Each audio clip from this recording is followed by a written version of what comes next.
राजकुमार पर हमला कर रहे थे डाकुर। तब गुलनास छुपकर देखती रही। कोयल भी गुलनास की आंखों में देखती रही।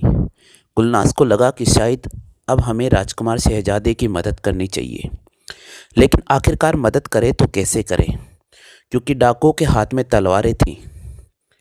तभी गुलनास ने कोयल की तरफ इशारा किया, क्योंकि गुलनास के पास एक आयुर्वेदिक औषधि थी जो जख्म पर लगाते ही बेहोश हो जाती थी। इसलिए कोयल को इशारा किया। कोयल ने अपनी उड़ान भरी और डाकुओं की तरफ गए और एक डाकू की आंख में चोंच मारी। डाकू ने तड़पड़ाते हुए कहा, अरे तू कौन है? ये पक्षी मेरे कैसे मारा है? तभी दूसरा डाकू हाथ में तलवार लेकर शहजादे की तरफ आगे बढ़ा। तभी कोयल ने दूसरे डाकू की आंख में भी चोंच मारी। इस प्रकार दूसरे डाकू की आंख में भी आंसू आने लगे और खून की तरह से वे लथपथ होकर नीचे गिर गया।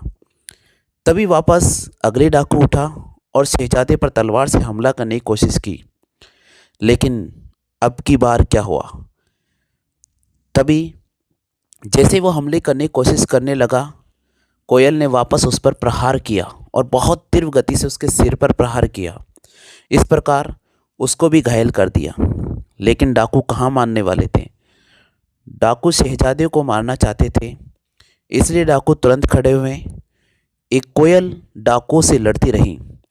जैसे डाकू खड़े हुए शहजाद को मारने की कोशिश करी, तभी गुलनास पीछे से भागती हुई आई और एक लकड़ी उठाकर डाकू के सिर पर मार दी।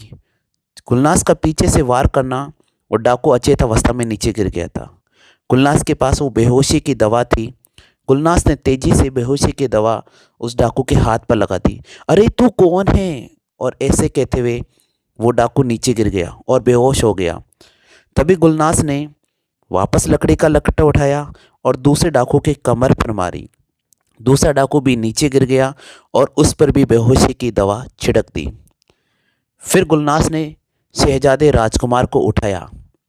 शहजादे राजकुमार पूरे शरीर से खून से लथपथ था। शहजादे राजकुमार को गुलनास ने उठाकर बैठा किया। देखा था कि गुलनास ने देखा कि शहजादे हल्की बेहोशी अवस्था में था। गुलनास ने शहजादे पर पानी का छिड़काव किया और तुरंत उसे उठाया। उठाने के बाद राजकुमार बोला, तुम कौन हो? तुम कौन हो और यहाँ क्या कर रही हो? गुलनास कुछ भी नहीं बोली, केवल शहजादे राजकुमार को उठाया, बैठा किया और उसका